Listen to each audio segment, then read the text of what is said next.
Hello everyone, salut à tous. Nous chez vous, c'est vous et nous.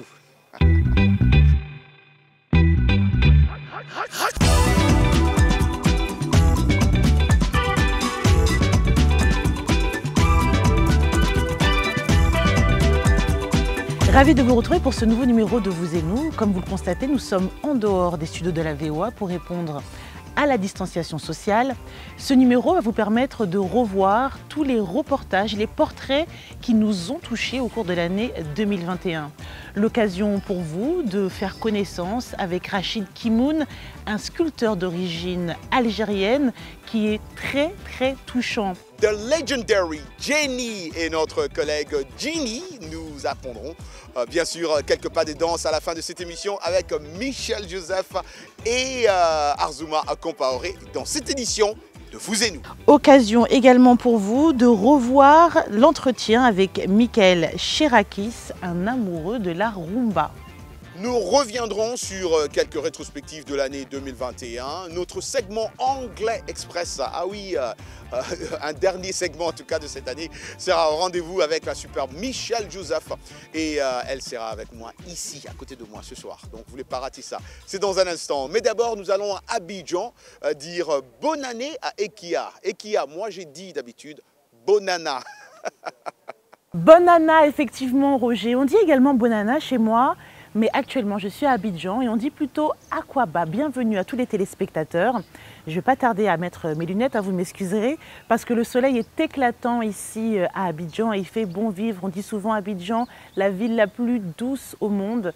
Et pour vous dire la vérité, il y a quasiment des concerts tous les jours. C'est vraiment les festivités. J'ai pu assister au concert de Fally Ipupa, Dadju, Roga Roga, Yodé et Siro. Il y a également Magic System et bien sûr Mewé. Vraiment, il y en a pour tous les goûts. Si vous voulez venir à Abidjan, la période des fêtes est sans doute la meilleure. Je vais vous amener dans une autre destination, à New York, où le conseil municipal a décidé le mois dernier de permettre aux personnes non américaines de pouvoir voter aux élections municipales. Cela permet donc à plus de 800 000 personnes de pouvoir voter. Pour avoir plus de précisions, voyez ce récit qui est signé d'Ilidico. C'est une scène que vous ne voyez pas tous les jours. Des cours de tango sur les quais de la ville de New York.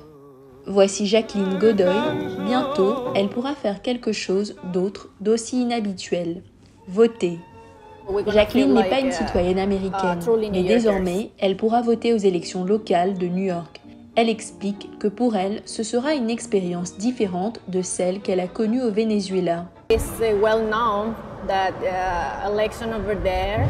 Il est bien connu que les élections là-bas ont été frauduleuses. Ici, vous avez en quelque sorte des garanties. Et vous pouvez être sûr que votre vote va compter. Le conseil municipal de New York a adopté une loi donnant le droit de vote à 800 000 personnes supplémentaires. Cela inclut ceux ayant des autorisations de travail, des cartes vertes, mais aussi ces jeunes appelés Dreamers, installés aux États-Unis depuis leur enfance, et d'autres résidant légalement à New York. La ville de New York n'est pas la première. Plusieurs villes du Maryland, du Vermont et de la Californie offrent des droits de vote aux non-ressortissants. Mais l'idée ne devrait pas s'étendre aux élections nationales ou fédérales. Je pense qu'au niveau fédéral, ça ne se fera pas compte tenu du Congrès actuel. Au niveau des États, il est également possible qu'il y ait plus de résistance. Dans les rues de la ville la plus peuplée des États-Unis, les opinions sont majoritairement positives. Ils sont à l'école, dans leurs universités ou au travail. Vous voyez qu'ils contribuent déjà à notre société. Alors, pourquoi ne pas leur donner une voix pour voter? Que vous viviez ici 30 jours ou 30 ans, tous devraient être traités de la même manière. Trouver quelqu'un qui s'oppose à la mesure n'est pas facile dans cette ville de plus de 3 millions d'immigrés. Mais il y a des personnes qui n'y sont pas favorables. Les laisser ici et leur donner le droit de travailler ici, ils devraient en être satisfaits. Le sénateur républicain de l'État de New York, Rob Hort, a déclaré qu'autoriser les non-ressortissants à voter n'est pas correct car cela dévaluerait les votes des citoyens américains et serait irrespectueux envers les immigrants qui s'attellent à obtenir la citoyenneté et le privilège de voter. Comme le dit le dicton, il faut être deux pour bien danser. Alors Jacqueline Godoy ajoute que pour son premier vote aux États-Unis, elle choisira son candidat de la même manière qu'elle choisit son partenaire de danse. Une personne à laquelle elle se sent connectée et en qui elle peut avoir confiance. Bonne nouvelle en tout cas, et qui a pour ses citoyens non américains, hein, car ici aux États-Unis, saviez-vous, un peu d'histoire, ça fait pas de mal, saviez-vous que la loi de 1965 sur les droits de vote est une loi fédérale majeure, hein, ici aux États-Unis, ou aux States comme j'aime bien le dire, qui interdit la discrimination raciale lors du vote. Cette loi a été promulguée par le président Lyndon B. Johnson à l'apogée du Civil Rights Movement le 6 août 1965 pour être plus précis, et le Congrès a ensuite modifié la loi à 5 reprises pour élargir ses protections. Donc c'est quand même une bonne chose de voir les non-citoyens pouvoir voter. History making, comme on dit ici aux États-Unis. Mais écoutez, un reportage, moi, qui m'a beaucoup marqué cette année dans Vous et Nous, c'est l'histoire d'un artiste de la capitale tchadienne, N'Djamena, qui crée des tableaux à partir des munitions, des cartouches d'armes de poing aux obus de calibre 50. Presque tous les genres de balles sont utilisées. Apollinaire Goudimbay, un artiste de renom, cherche à leur donner une seconde vie sous forme, en tout cas, d'œuvres d'art. Et ça, j'ai beaucoup adoré. Dili Diko nous raconte l'histoire. Suivant. Apollinaire Goudimbay, également connu sous le nom de Dof, est l'un des artistes contemporains les plus connus du Tchad. À 38 ans, ce collectionneur infatigable recherche toujours des objets originaux pour ses créations. Ses dernières œuvres sont faites avec des douilles d'armes à feu. Son objectif est clair. Essayons de s'asseoir sur une table et de gérer nos problèmes sans la guerre. Voilà pourquoi j'essaie de travailler avec les douilles pour donner une renaissance, une métaphore de ce que la douille peut faire. Au lieu de la guerre, je travaille avec les douilles avec une autre métaphore pour avoir la joie, la paix. Armé d'un fer à souder et d'un chalumeau, Apollinaire arrange les cylindres cuivrés des balles en forme de fleurs, de montagnes et d'êtres humains sans visage. Il explique que ces silhouettes sont celles de millions de personnes mortes à cause de la guerre dans le Sahel.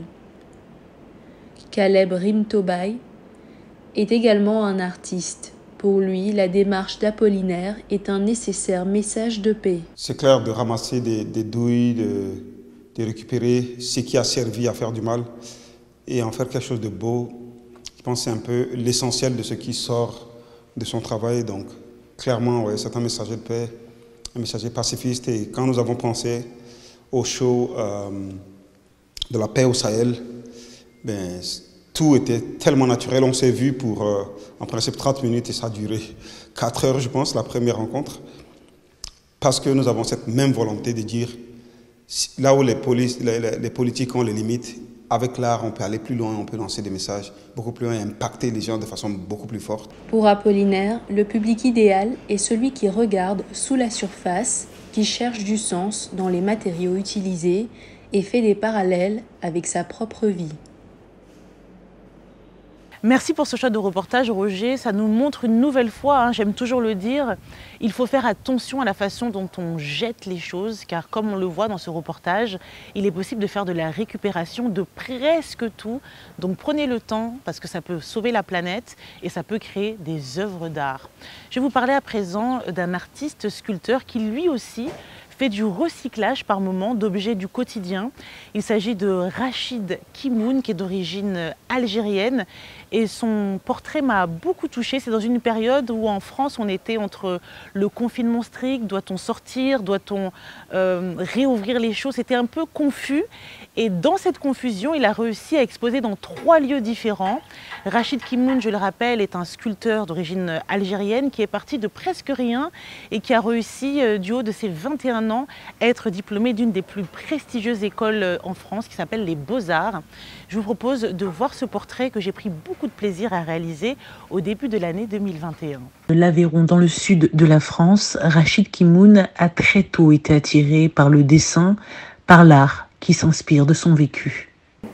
Encore une fois, me croyant être un petit Français, et on existe autrement d'un coup dans le regard de l'autre. J'ai vécu ces moments de la guerre et je crois que ça nourrit toute mon œuvre. Les horreurs de la guerre sont représentées ici par des tortues, par superstition. Elles sont présentes dans de nombreux foyers nord-africains. C'est un aspect de mon travail, les tortues, mes tortues de la paix. Donc j'ai choisi cet animal emblématique de sagesse qui porte le monde dans certaines philosophies orientales.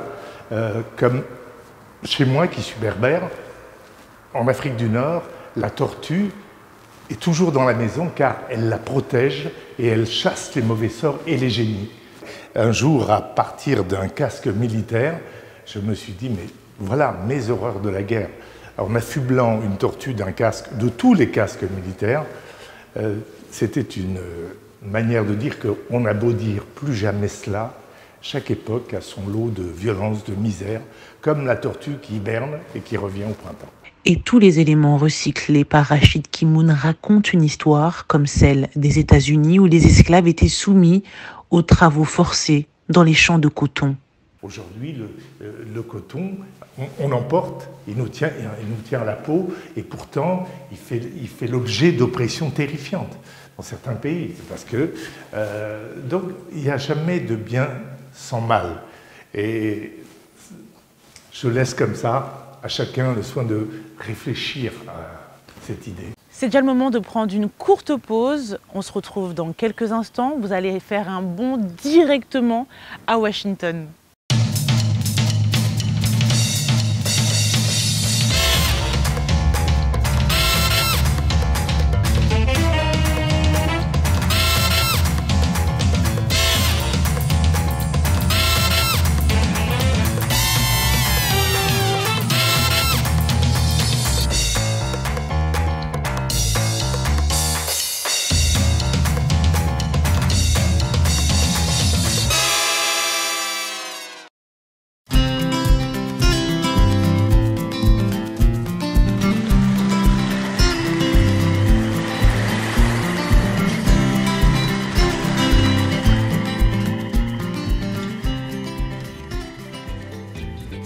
Et voilà, vous et nous, part 2. Je vous rappelle que c'est la période des fêtes. Bonana 2022. Nous sommes en train de filmer vous et nous cette édition de vous et nous dehors ici, derrière moi, c'est le département de l'éducation américaine ici aux États-Unis d'Amérique. Donc si vous êtes étudiant, c'est votre bureau ici. Et voilà, nous sommes là pour fêter Bonana avec vous, tous nos téléspectateurs, tous nos auditeurs de VOA Africa. Vous et nous, part 2, vous le savez, c'est le moment d'apprendre un mot ou une expression en anglais. C'est avec la superbe Michelle Joseph qui est déjà de l'autre côté. Michelle, there you go, Michelle is here. Voilà, Michelle est déjà là. Bonne année. Hi Michelle, bonne année Michelle. Bonne année bonne année, how are you? Bonne année, I'm fine. Fine. I'm cold. Je crois que vous allez comprendre ça. I'm cold. Et voilà, so Michelle, what are we learning today? What's the expression tonight? L'expression aujourd'hui, c'est to take the world by storm. To take the world by storm? Exactement, c'est une grosse expression. C'est une expression impressionnante. Et c'est pour justement dire que c'est l'impact qui compte dans cette expression. C'est une expression qui s'emploie au sens figuré. Alors, comment est-ce que quelqu'un ou une personne pourrait prendre, ou en gros... le monde par cet orage. C'est positif à votre avis ou négatif? À mon avis, c'est positif. C'est positif. Parce qu'on ne veut pas parler du négatif. C'est pour ça que j'ai choisi cette expression après une année comme on l'a vécu. Oui, exactement. Je voulais vous présenter une expression positive, to take the world by storm. Donc, c'est un impact qu'une personne peut faire ou une entité, par exemple, vous et nous, La Voix de l'Amérique. Ouais, ou Roger Muntu, RM Show. Oh, regardez, mon Dieu, bien sûr, c'est Roger Muntu. Donc, to take the world by storm. What are you going to do to take the world by storm? Qu'est-ce que vous allez faire dans votre vie, dans votre cercle, dans votre petit monde ou votre grand monde? What are you going to do to take the world by storm? storm. Vous n'allez pas oublier cette expression. On ne va vraiment pas oublier, moi je ne vais pas oublier, hein, parce que c'est très important et comme tu l'as si bien dit Michel, c'est positif. C'est très positif. N'oubliez pas ça. To take the world by storm. Yeah, to take the world by storm, people. Thank you. Thank you very much. Michel, merci beaucoup. Alors, avant qu'on puisse se laisser partir, qu'est-ce que tu promets à tous nos étudiants en anglais pour l'année prochaine? More English.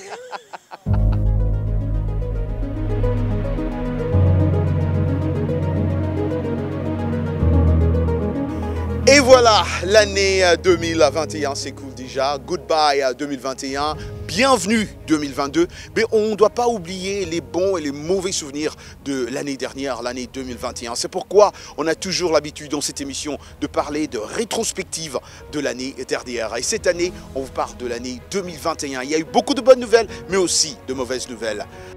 On se souviendra du carnet noir pour le 7e art. Lundi 6 septembre 2021, l'avocat de Jean-Paul Belmondo annonçait la mort de l'acteur. Ce dernier, très fatigué depuis quelque temps, s'est éteint tranquillement à l'âge de 88 ans. Le célèbre journaliste, animateur et producteur Amobe Mevege, décédé un certain mercredi 8 septembre à l'âge de 52 ans. Il avait présenté le magazine Africanité sur TV5 Monde. Amobe était aussi chroniqueur pour 300 millions de critiques. Il était le fondateur de la chaîne UB's News TV. Cette année, toujours en musique, Jacob Desvarieux est mort. On s'attendait à une telle nouvelle depuis son hospitalisation en urgence, même si tous espéraient que le temps aurait pu jouer en sa faveur. Mais le leader du groupe Kassav, dont l'état de santé était considéré comme très grave, n'a pas survécu à cette infection. La star de la rumba congolaise, Koffi Olomide, est relaxé en appel de chef d'accusation d'agression sexuelle de 4 de ses ex-danseuses, mais condamné à 18 mois d'emprisonnement avec sursis probatoire de 3 ans pour les avoir séquestrées lors de ses tournées en France. Décès de l'archevêque Desmond Tutu, combattant anti-apartheid et ami de Nelson Mandela. C'est le dernier de cette génération d'icônes de la lutte contre l'apartheid. L'archevêque Desmond Tutu, la conscience de l'Afrique du Sud, mais aussi une espièglerie et un rire puissant. Jusque récemment, le prix Nobel de la paix a imposé sa petite silhouette ronde et son franc-parler légendaire pour dénoncer les injustices et écorner tous les pouvoirs. Et voilà, comme ce sont les fêtes, c'est la période de fête, et on vous avait dit que tous nos collègues seront là avec nous, enfin peut-être pas tous, mais Arzouma est avec nous. Arzouma, c'est un grand plaisir. Là, on te voit bien, on peut se tutoyer, c'est mon ami, c'est mon frère. Hein? On te voit bien sapé, bien parfumé. Comment ça va, Arzouma? Ça va très bien, Roger. Écoute, les fêtes sont là et je viens de terminer mon journal télé. Pour tous ceux qui nous suivent sur LME, voilà. Bonjour et bonne fête à vous aussi. Arzouma particulièrement, son propre reportage ou interview l'a beaucoup marqué, c'est lequel? Alors moi je te dirais que j'ai vraiment été impressionné par Michael Cherekis. Oui. C'est cet Américain qui joue de la rumba congolaise. Il est lui-même tombé amoureux de la rumba congolaise il y a des années quand il était encore Peace Corps, donc dans la région là-bas des Grands Lacs. Oui. Et puis il a décidé de laisser tomber tout à cause de la rumba congolaise. Aujourd'hui, c'est une fierté. Mais je vais vous dire une chose, lorsque je l'ai entendu jouer les premières notes et que j'ai pris le temps d'écouter, je me suis dit, waouh, la musique, franchement, il n'y a pas de barrière. Tu n'as pas de couleur, tu n'as pas de race, tu n'as pas d'ethnie, tu n'as que la musique. Et la musique, ça unit vraiment les gens. Et donc, ce reportage, je vous le dédie, c'est un reportage qui a été, je pense, un de mes préférés. Carrément. Pas seulement moi, il y en a beaucoup aussi. Il y en a beaucoup de nos collègues.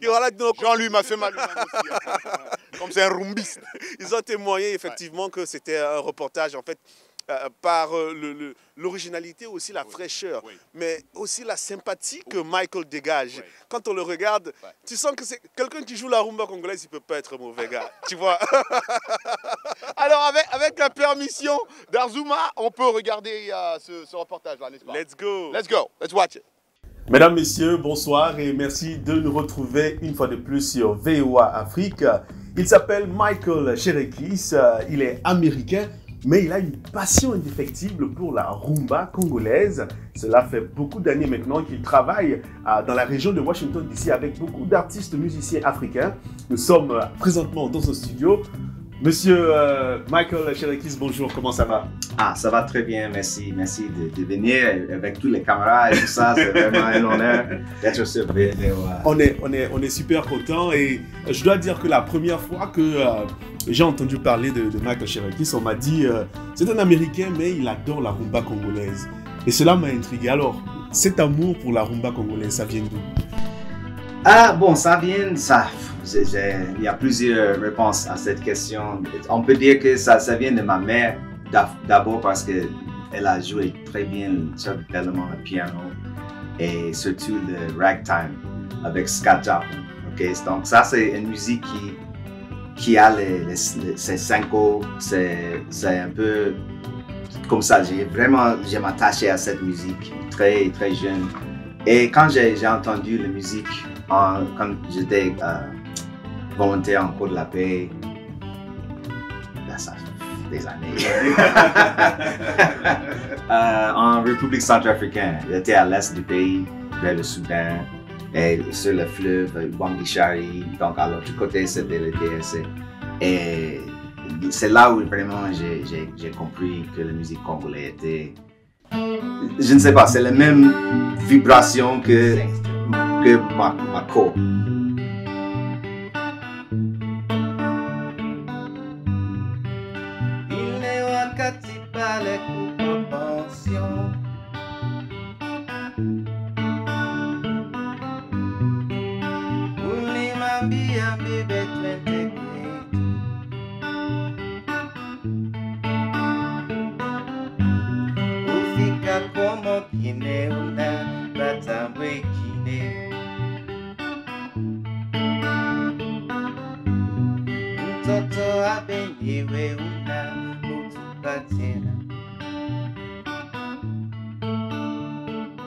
Eh bien, Michael Cherekis, merci beaucoup pour cet entretien. Nous avons réussi à profiter de vous et de cet échange, ce bel échange et des belles musiques, des belles notes que vous avez aussi jouées pour nous. On va rester très attentifs à ce festival tant attendu de musique africaine de Washington DC. Peut-être que ça va venir de vous. Inch'Allah. Inch'Allah.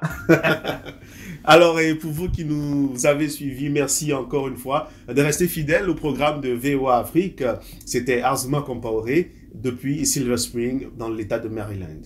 Waouh, merci Azuma, ça on a beaucoup aimé et bien sûr, je suis sûr que tous nos téléspectateurs ont aussi aimé. Mais reste avec nous Azuma parce que là on va essayer de danser à la fin de notre reportage comme une de nos collègues Ginny qui a interviewé Jenny. Donc c'est Jenny et Ginny. On va d'abord suivre ce reportage parce que c'est un reportage qui est très très très important. C'est toujours un plaisir, je dois le dire ici, de la voir danser et partager sa bonne humeur sur ces rythmes de hip-hop et afrobeat sur les réseaux sociaux. Mais hélas, on doit le dire aussi, le mois dernier, je ne sais pas si Azuma a suivi ça, moi j'ai suivi en tout cas la danseuse Jenny Bosenge avait partagé des photos d'un hématome à son œil, confiant à ses fans qu'elle était victime de violences domestiques.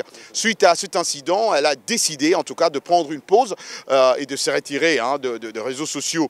À la grande surprise en tout cas de ses fans, elle a annoncé il y a quelques jours qu'elle se rendait à New York pour donner des cours de danse dans une tournée intitulée NYC Tour. En tout cas, comme je le disais, notre collègue Ginny Kapumbuvila était au rendez-vous afin de découvrir notamment d'où elle puise cette force. On va voir si Azuma, à la fin de ce reportage, j'ai commencé à danser. Suivons d'abord et puis nous revenons.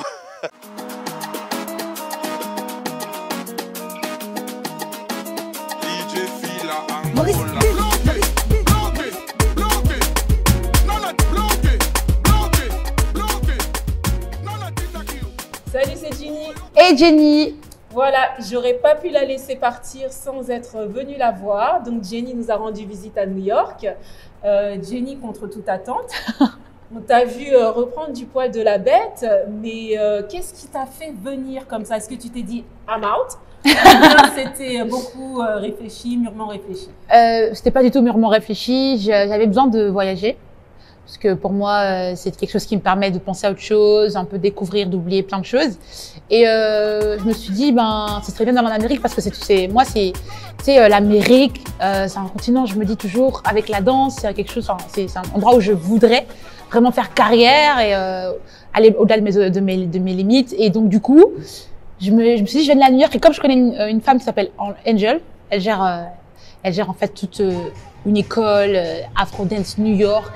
Et en fait, en gros, je voulais la contacter, comme je l'ai contactée déjà il y a 3 ans. Et elle m'a dit, bah vas-y, on fait un tour, on fait une tournée. Et on l'a fait vraiment en last minute. On a fait une tournée et ça a explosé.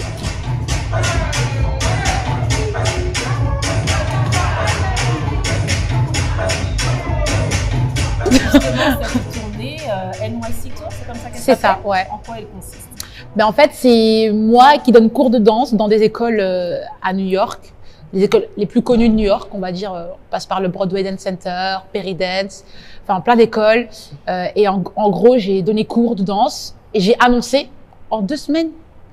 Et on a eu des sold out tout le temps. C'était trop émouvant. Genre, je m'y attendais vraiment pas. Je pensais pas avoir autant de monde en fait. Ouais.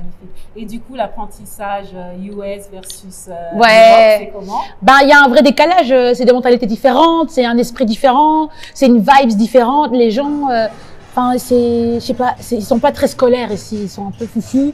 Et moi, j'aime bien la folie. Hein. Moi, j'adore ça. Donc, on sent que les gens se lâchent. Tout le monde est différent. Ils s'en foutent dans leur façon de s'habiller. Il y en a qui parlent français, anglais. Il y a de tout. Moi, j'aime trop la diversité et là, je me suis bien retrouvée, ils m'ont bien accueillie. Et j'ai aussi aimé les élèves, leurs vibes et tout. Même les gens qui ne savaient pas danser, forcément, c'était pas les meilleurs danseurs, mais ils étaient là et ils n'avaient pas, de stress ni de shame. Non, pas de retenue. Et ça, j'ai vraiment aimé. Donc, est-ce que tu peux me donner les derniers pas que je sais pas moi, dans le monde de la chorégraphie, c'est quoi les derniers pas? Ben là, moi, je suis venue ici pour apprendre le light fit. Le comment? Light fit. Okay. C'est un peu comme du hip-hop, tu vois, mais c'est plus, il y a une autre énergie en fait. Bon, écoute, on y va? Ouais, vas-y, je te montre un pas. Maurice,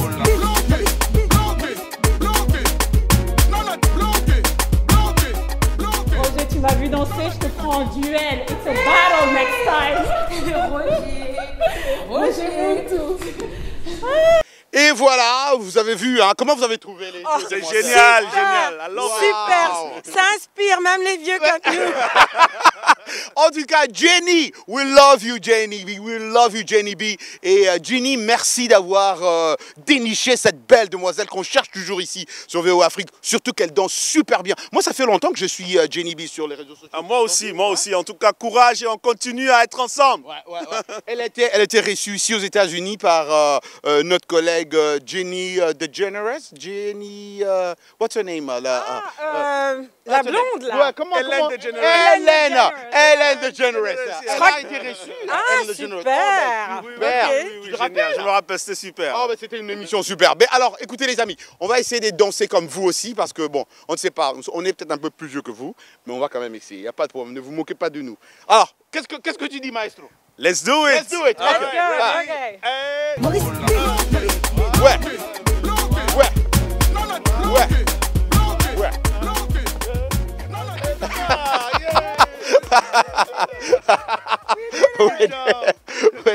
En tout cas, merci tout le monde, merci à vous, merci encore une fois à Jenny B, merci à Jenny, merci à tous nos téléspectateurs partout dans le monde, partout où vous trouvez. Bonne année à vous au nom de tous nos collègues de VO Afrique. Bonne année, beaucoup de bonnes choses. Espérons que ce Covid-19 va nous laisser tranquilles. En tout cas, nos téléspectateurs, nos auditeurs, merci pour tout au nom de tous nos collègues et aussi à tous nos collègues de VO Afrique. Hein, tous, en tout cas, bonne année et les zéros dans l'ombre. On vous embrasse très fort. Bonne année. Bonne année. Allez, ciao. Bonne année.